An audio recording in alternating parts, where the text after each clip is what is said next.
mettre sur pied et dans un état de droit, il y a une justice indépendante. Seigneur, nous sommes fatigués des voleurs. Nous sommes fatigués de ceux qui s'enrichissent. Nous sommes fatigués de ceux qui ne voient que leurs intérêts.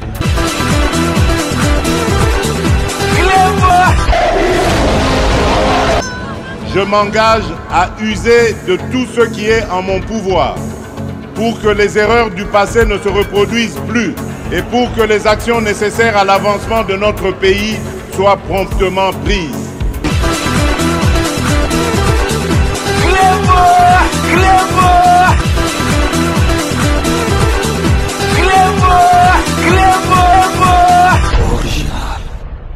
Salut et bienvenue sur Reclebois Original. Merci de votre fidélité. 5 minutes avec César Ngadi. Tout le monde est d'accord et il en restera ainsi pendant très longtemps. 5 minutes Nabiso, il y a Lelo Ezali. Version, il y a la musique, donc Oyo Tokolobela Lelo. Boyebike. Tozali na lisolo, lisusute. Yakobomba. Sur Makambo Oyo Ezali Koleka. Na Estamboka na biso. Bazubiso, Goma, Ezalaki, parce que très bazalaki. Mais Mutuango, Nanga, Ye, Boyebi Kazana armete, Azali na eloko mokote, donc Batu Babandai ko Fulaye, Ezali, Rwanda, Oya Kagame. Siko Yemoko, Rwanda, Azuba, un frakata, talaga na mukilio, soki communauté européenne, na Nations Unies, na côté de sécurité, bakangi on infrakata donc aux amutu robikate. Donc ce qui président de la République en boka moko donc mikolo na ezali ya ko compter. Donc ben frakata bota la kaka niveau Kagame a commis. Donc a sokoli maboko a ebisa Kabila ke makambo oyo ya mboka neti Congo na ko kipa on lisute bo se débrouiller parce que boyebi ke qui dit Kagame Ezali Kabila. Donc Kabila na Kagame bazali en connivence, bazo travailler en connivence. Donc bazo travailler ensemble et longo. Donc ce totali na bande kumsuso bazali net bande konabiso mais ba fitiol, ba fiti ba fobatu. Kozwa Katumbi azana kati tozui nanga pe kuna boyebi ye mutu babimisi en tête. Ba Frank Diongo bazana kati pour ne citer que ces deux-là. Donc ma solo ezali ya kobomba na lisusute et comme vis-à-vis parce que Félix Antoine Tshisekedi Fachi Beton président na biso abimaki à le BM23 na FDC wana bazali batu oyo ke Kabila azali na sima bomundi nga wanganaki bomundi batu mususu babaki Félix Antoine Tshisekedi azokosela Kabila emutazana pouvoir asisa ba masolo ango mais na ibsa rabino ke mutasisa masolo oyo ya guerre oya est oyebi ango ezali Fachi Beton pe bino mo bomoni na niveau tokoma Kagame na ba comme ça na niveau te mais lelo na 5 minutes na biso lelo tozali kolobela bino parce que mambu masobele. Chaque chose a sa fin. Donc, mutu oyo azali ko boma bande ko na biso, mutu oyo alagisi biso face kazali, mutu na biso te. Nazali koloba concernant Joseph Kabila. Ou azali ancien président ya mboka oyo ya Congo. Boyebi ndenga zola pouvoir. Donc, Jewana ya ba marko ndenga zola ki pouvoir chancelier ko pamba et ko zonga ka lisusu na Congo te. Président Fachi Marc Azoula qui pouvoir boyebi IDPS loba par Papa Nabiso Etienne Tshisekedi de heureuse mémoire loba qui IDPS et kozwa pouvoir makile ko tangate yango pe salema banda pays IDPS comment na pouvoir bomona bo opposant bazali susute ba comment ba opposant nzala ba pauvre têtu bazala ka susute ba koma lobi boye ba botolier ba carré mignene ba botolier ndaku na ye lobi akomi opposant. Jeudi oyo le 15 mai 2025 à partir à 13h na Sénat mambo masobele o ba Congo balobaka opesi mbwa olembwa boya mbwa akozwa jour wana. Donc na Sénat jeudi oyo examen, il y a réquisitoire contre le sénateur à vie au Boyebi, Joseph Kabila. Pour examiner pour Namasolo Boyebi, il faut balongler immunité pour Azali Nayango en tant que sénateur à vie, parce que il faut balandelaye. Ministre, il y a justice, Tolagi Sagibino, Petro Laksabino Lisusu, donc Boyebi qu'il faut balandela. Ancien président Nabiso parce que à côté de Namasolo, moko ya ba guerre en tant que sénateur à vie, ancien président à Kokokota Namasolo Anate. Justice congolaise poursuit les sénateurs à vie Joseph Kabila, non pas en sa qualité d'ancien chef d'État, mais en sa qualité de sénateur. Ce conformément aux articles 104, 107, mais aussi et surtout 153 de la Constitution et 120 du Code judiciaire militaire. Dans la mesure où les faits pour lesquels il est poursuivi n'ont pas été commis par lui pendant l'exercice de ses fonctions alors qu'il était président de la République ou en dehors de l'exercice de ses fonctions en cette période-là, mais en tant que sénateur à vie. Et de ce point de vue, point besoin de passer par le Congrès tel que le veut l'article, tel que le veut la loi du 26 juillet 2018 portant statut des anciens présidents de la République élus, ainsi que l'article 167 de notre Constitution. Nous attendons donc du Sénat la levée pure et simple des immunités du sénateur à vie Joseph Kabila Kabange, ainsi que l'autorisation des poursuites pour permettre à la justice d'instruire sérieusement le dossier, de le faire fixer devant la haute cour militaire afin d'éclairer l'opinion sur la responsabilité pénale claire de M. Joseph Kabila Kabange sur les massacres qui sont commis dans la partie est du pays par le mouvement M23 et AFC dont il est cofondateur. Bazali ko landelaye. Po balandelaye. Malamu parce que ceux qui moutazali na immunité, ba ambassadeur, bazalaka nango, ba député, bazalaka nango, ba sénateur, bazalaka nango, il faut ba longolaye immunité wana. Po atikala neti citoyen, mieux surtout ba landelaye. Donc jeudi oyo to ebisibino jeudi le 15 mai 2025 na Sénat. Donc bako examiner réquisitoire contre sénateur à vie Joseph Kabila pour na immunité na ye, il faut ba longolango pour ba kangaye ba landela ye pe ba infrakata oyo azali nango nakanisi soki ba longo di immunité na ye tozomona na marque ninité akoki ko bika. Donc yango na sengi na bino nyoso tout, donc vraiment bozala na bokebi na journée jeudi bolandela masolo malamu pe 5 minutes kozongela bino lisusu poto la kisabino oyo koleka kuna. Donc ezali jeté Joseph Kabila akoki ko prétendre sous-souté azala na immunité en tant que sénateur à vie, ye mutu azali ko boma bandeko, ye mutu azali en connivence na Kagame na M23 bazali ko boma bandeko na biso. Donc akoki kozala na titre wana sous-souté. Donc yango wana examen zali ko salama ya réquisitoire oyo contre ye sénateur à vie.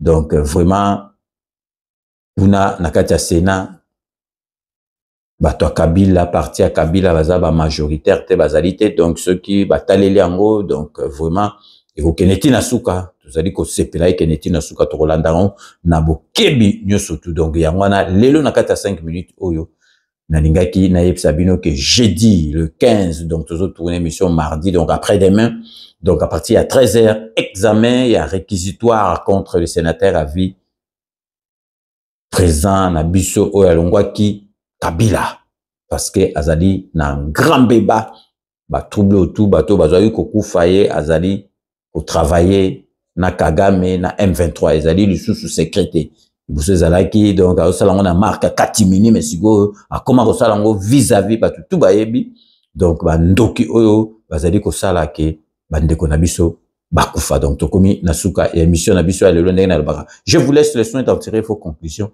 et de me faire parvenir vos commentaires comme d'ailleurs vous en avez l'habitude. So tokomi nasuka base to bosana rango te to banda toujours na honorable Jean Moutala na Londres, honorable Jean Moutala to tigal toujours na Londres, José Kana Kikakamene, maître Wera Mukuna, maître Rajamoule. Merci vraiment na nyuso bosala rapport na 5 minutes to tikali toujours na kati ya Londres deko na biso oya landaka émission vraiment atikaka émission oyote donc na kombo ya Olivier Massamba na mosina Olivier Massamba. Merci na nyuso tout osala rapport na émission na yo to kei sikoyo na kati ya Canada po na kopesa mbote na Kelly Kalonji donc vraiment azali mutu moko oyo azosala ebele po na 5 minutes pe azali vraiment mutu alandaka 5 minutes to ye awa na Kinshasa parce que boyebi ke bato bele bato na nga ba misu ba barate me bakasana na ye na zonga me na koma kovanda awa na Kisasa to ya na Kisasa po na kopesa masanga ya couper Jean-Louis Ilafa, ingénieur Jean-Louis Ilafa. Merci na nyoso tout osala rapport na 5 minutes avec ses engadi donc to kopesa mbote na fidèle des fidèles. C'est mon fils, donc, na Zwakayaza, fils nanga, na moniti abotamiti azali, donc, vraiment, azalera toujours fidèle nangai, Gradimouya, site naye, asalaka musala makasi na bémission, asalaka, donc, vraiment, Gradimouya, merci na nyoso tupe, osala rapport na 5 minutes, donc, osala katia base, yomoko, oyebi toke na katia Paris, pour nous ça. Stéphane Jokol, le grand stratège, ouais, Sugisa Masolo, tout, donc, Stéphane Jokol, mon cousin préféré, merci vraiment, n'a qu'au cessé jamais qu'on remercier pour tout. Donc, vraiment, Stéphane Jokol. Tu gala toujours na Katia Paris pour nous ça. Le président Bob Massala, na muka joué tout. Merci vraiment, na surtout. Boussal rapport na 5 minutes avec César Gato, qui na Katia États-Unis d'Amérique pour na kopé sa mbote na Mireille Emata, na mobali na merci na fidélité na bino vraiment. Merci, il y a trop donc toke na katia na bibi pour na ça. Babi Lumumba, petit frère propre Babi Lumumba. Merci na nyo surtout au sala rapport na 5 minutes avec ses arnatos. Toujours on a bas côté en tout cas en Afrique du Sud pour na ça. Roger Bamba, petit frère propre Roger Bamba en Afrique du Sud. Merci na nyo surtout au sala rapport na 5 minutes avec ses arnatos. Tout sous qui ça toko ça vraiment bah remerciement bah merci à trop. Na le philosophe Eddie Edo na Suisse na moi sinaye le philosophe Eddie Edo merci na nyo surtout vraiment ça la rapport na émission na yo pe vraiment po na mboka na auto succès toujours comme Boyebi na dokotolo na biso Jean-Paul Jamba na katia Paris Jean-Paul Jamba Kaoudi merci na nyo surtout ça la rapport na 5 minutes avec César Ngat. Sur ce remerciement nous mettons fin à notre émission de ce jour. Merci de l'avoir suivi. Quant à moi, je vous retrouve dans 24 heures pour un nouveau numéro. D'ici là, portez-vous bien et à très bientôt. N'oubliez pas, tout le monde est d'accord et il en restera ainsi pendant très très longtemps. Bobo Sonate, Kanambe, Arozwa, Masolo, Nambunchu, Penadikos.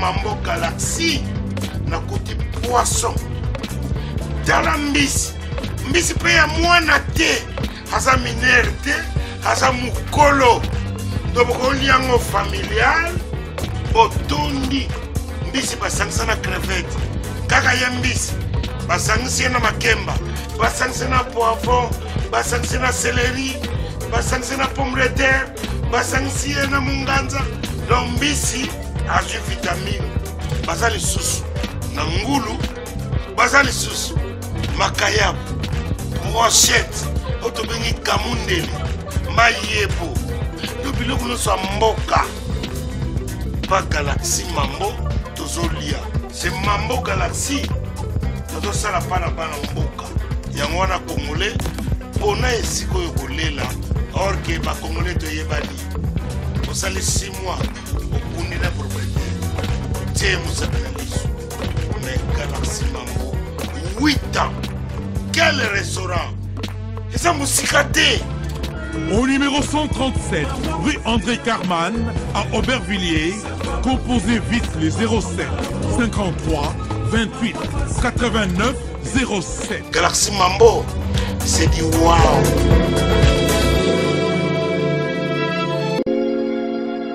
Sepela TV ezali décodeur ya Banamboka. Sepela TV différence nango ezali na ba décodeur mususu o tozalaka nango na kati ya ndaku. Sepela TV botala ngo ezaka mukie. Eza mukie olingi ko voyager ozu yango o voyager nango. Parce que ba décodeur o biso tozalaka nango evandika na ndaku mais Sepela TV déjà eza mukie botala ozu o koltia ngo na poche na kosi na poche à veste o voyager o memi yango partout dans le monde ici kazo kende. Donc on a besoin il y a câble HDMI, courant na internet. Internet est comme partout, courant est partout. Donc ils en a plus de 500 chaînes surtout ya kitoko. Bilengi ba choix ya congolais kaka mutaoye bango. Donc congolais kaka mutaye bien. Congolais kaka mutaoye ba elengi nini yo kaka. Donc congolais kaka mutaye bien. Donc c'est Sepela TV ça. Ya Banamboka bozwa abonnement nango okozwa ngo ya ne mobimba okozwa ngo pe par mois au bengi bango na ba numéro na bango bozali komona. Donc Sepela TV ezali décodeur ya yo ya ngai. Donc ezali ya étranger ezali ya Banamboka. Avec Sepela TV tout le monde est d'accord et il en restera ainsi pendant très longtemps. Bienvenue dans le monde de Sepela TV. Sepela TV est le décodeur qui vous permet de suivre les chaînes du Congo en direct de la diaspora. Chez Elbito Coiffure, toujours, ça marche comme ça là, avec la solution là. Toujours.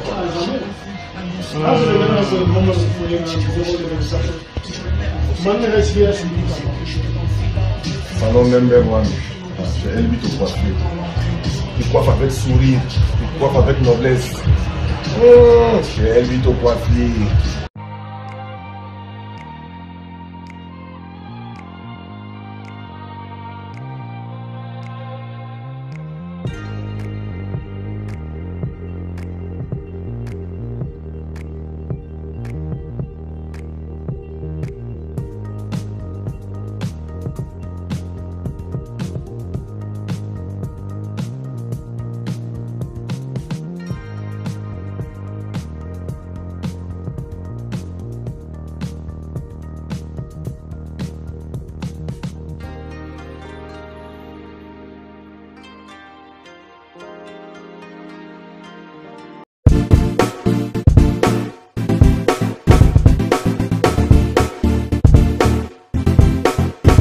On doit mettre sur pied et ne créer dans un état de droit et une justice indépendante. Seigneur, nous sommes fatigués des voleurs. Nous sommes fatigués de ceux qui s'enrichissent. Nous sommes fatigués de ceux qui ne voient que leurs intérêts.